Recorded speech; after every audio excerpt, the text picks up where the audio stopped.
నమస్కారం. ఆంధ్రప్రదేశ్లో పనిచేస్తున్నటువంటి ఐఏఎస్ అధికారులకు కుచ్చుటోపీ. ప్రజలకు ఏమైనా అన్యాయం జరిగితే అందరూ కూడా ఐఏఎస్ అధికారుల దగ్గరికి, ఐపీఎస్ అధికారుల దగ్గరికి వెళ్ళి చెప్పుకుంటారు. అదే రాజకీయ నాయకుల దగ్గర కూడా వెళ్తారు, అది వేరే విషయం. కానీ ఒక కలెక్టర్గా కానీ ఎవరైతే ఉన్నారో వారు ప్రజలు ఎవరైతే ఉన్నారో ఆ ప్రజలకి ఒక సమస్య ఏదైనా వస్తే వాళ్ళు ఖచ్చితంగా ఐఏఎస్ అధికారులకి, ఐపీఎస్ అధికారులకి, ఇతరుల పెద్దలందరూ కూడా చెప్పుకుంటారు.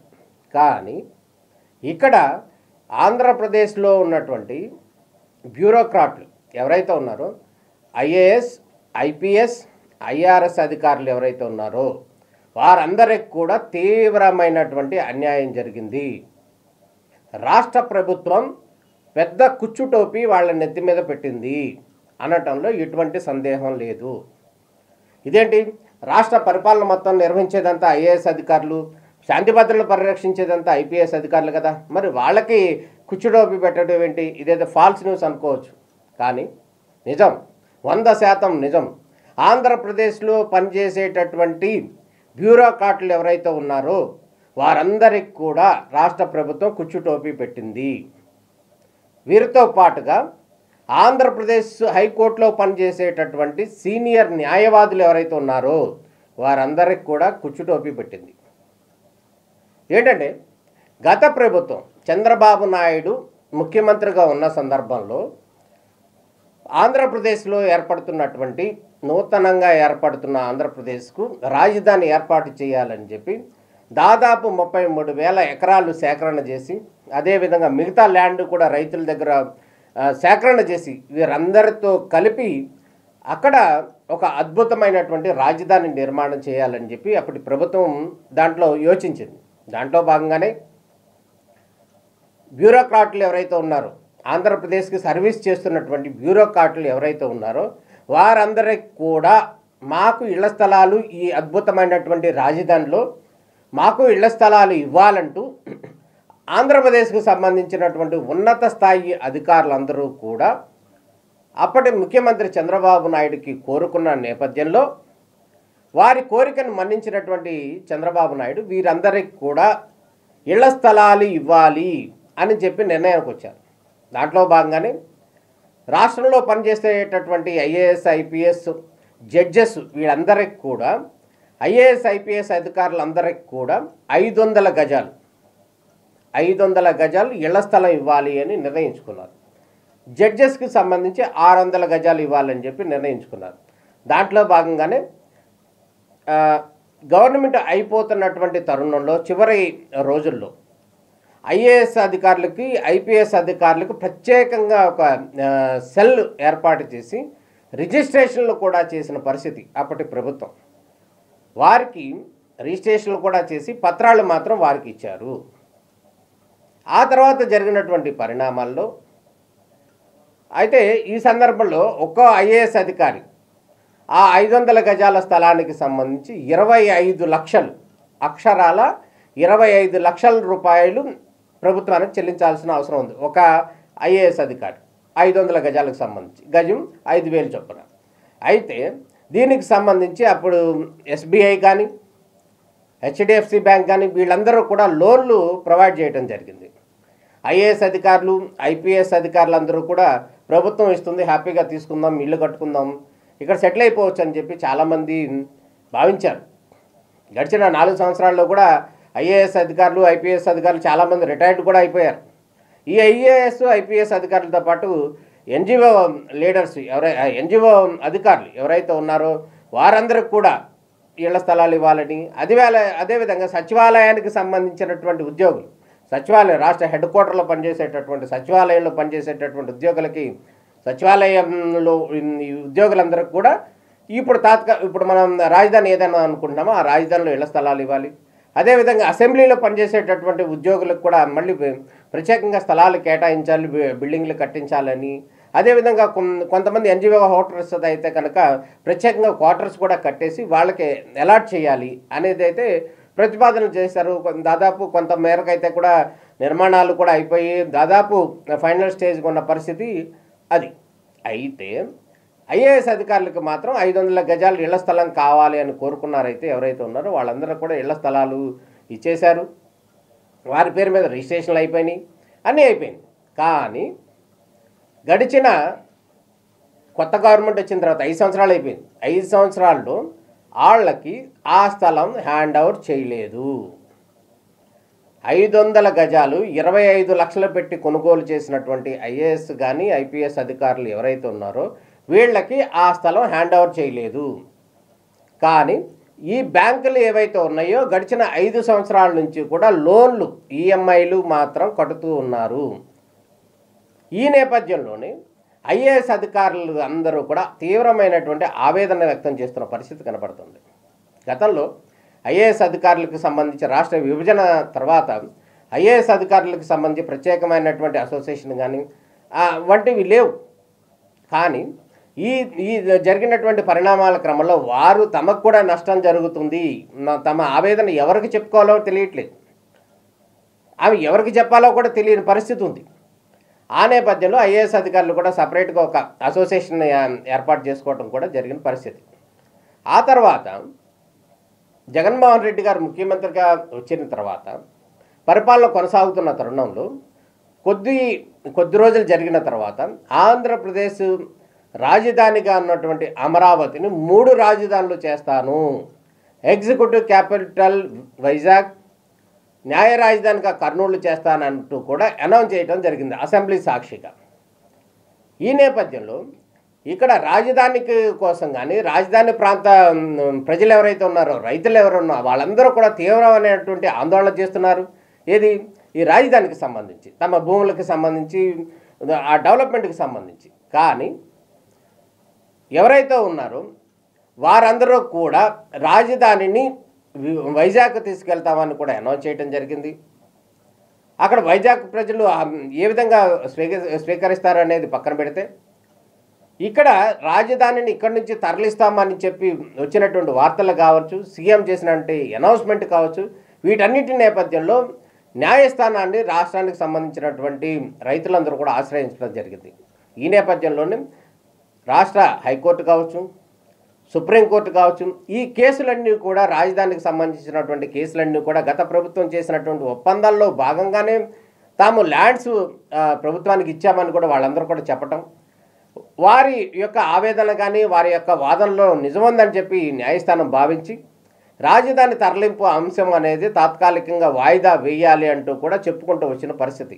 ఇదే అంశానికి సంబంధించి గడిచిన 4 సంవత్సరాలు కూడా గడిచిపోయాయి. ఈ రాజధాని అనౌన్స్మెంట్ చేసి 3 సంవత్సరాలు దాటిపోయింది.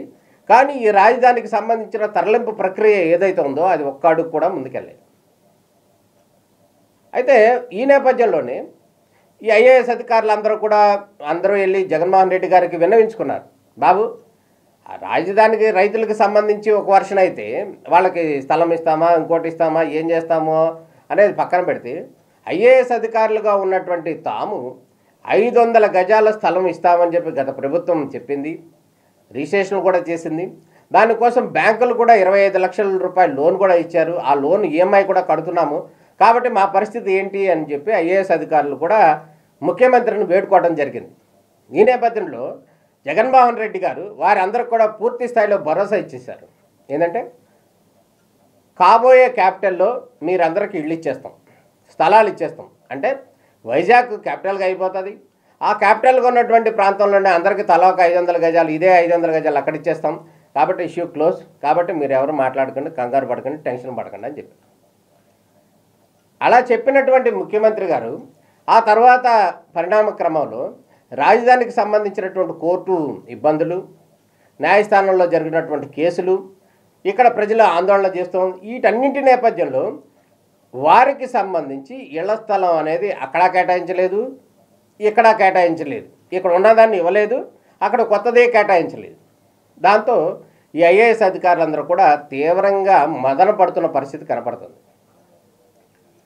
ఏంటంటే గాల్లో ఉన్నదానికి డబ్బులు ఈఎంఐ మాత్రం కడతాన్నారు. ఆ స్థలం వారికి ఉంది కానీ పేపర్ మీద, కానీ అది యాక్చువల్గా వారికి చెందలేదు. ఆ ల్యాండ్ అయితే ఉంది కానీ ఆ ల్యాండ్ వీళ్ళకి అప్పగించలేదు. కాబట్టి లేనటువంటి భూమి ఏదైతే ఉందో, ఇళ్ల స్థలానికి సంబంధించిన 500 గజాల ఇళ్ల స్థలం ఏదైతే ఉందో ఆ ఇళ్ల స్థలానికి సంబంధించినటువంటి ఈఎంఐ మాత్రం కడుతున్నాం, కానీ ల్యాండ్ మాత్రం హ్యాండ్ ఓవర్ చేయలేదు.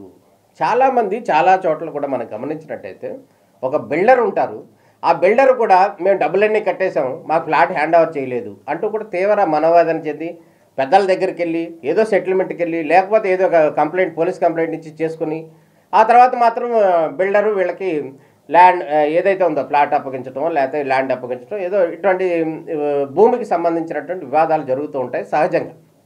కానీ ఇక్కడ ఐఏఎస్ అధికారులే రాష్ట్ర ప్రభుత్వాన్ని నడిపించాల్సినటువంటి ఐఏఎస్ అధికారులు, ఐపీఎస్ అధికారులు, మళ్ళీ తాజాగా జడ్జిలు, న్యాయస్థానాలని నడిపేటటువంటి జడ్జిలు ఎవరైతే ఉన్నారో ఆ జడ్జిలకు సంబంధించినటువంటి కూడా బాధితులు ఉన్నారు ఇక్కడ. వారు కూడా 600 గజాలకు సంబంధించినటువంటి డబ్బులు కూడా కట్టేశారు, వాళ్ళ పేరు మీద కూడా రిజిస్ట్రేషన్లు అయిపోయిన పరిస్థితి కనపడింది. ఈ నేపథ్యంలో వీరందరూ కూడా ఏం చేయాలో తెలియని పరిస్థితి కనపడుతుంది. ఒకవేళ రాజధానికి సంబంధించి ఒక ప్రభుత్వం తీసుకున్నటువంటి నిర్ణయాన్ని తర్వాత వచ్చినటువంటి ప్రభుత్వాన్ని దాన్ని అమలు చేయకుండా దాన్ని పోస్ట్పోన్ చేయడం ద్వారా ఎవరైతే ఉన్నారో వారందరూ కూడా తీవ్ర మనోవేదనకు గురయ్యారు.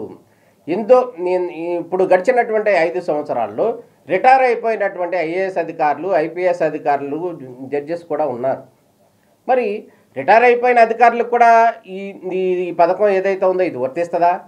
గతంలోనైతే డబ్బులు అందరూ కూడా బ్యాంకులు చెల్లించేశారు. బ్యాంకులు ఈఎంఐలు కట్టుకుంటూ బ్యాంకులు దానికి సంబంధించి రుణాలు తీసుకుని ఆ రుణాలు ప్రభుత్వానికి కట్టేశారు.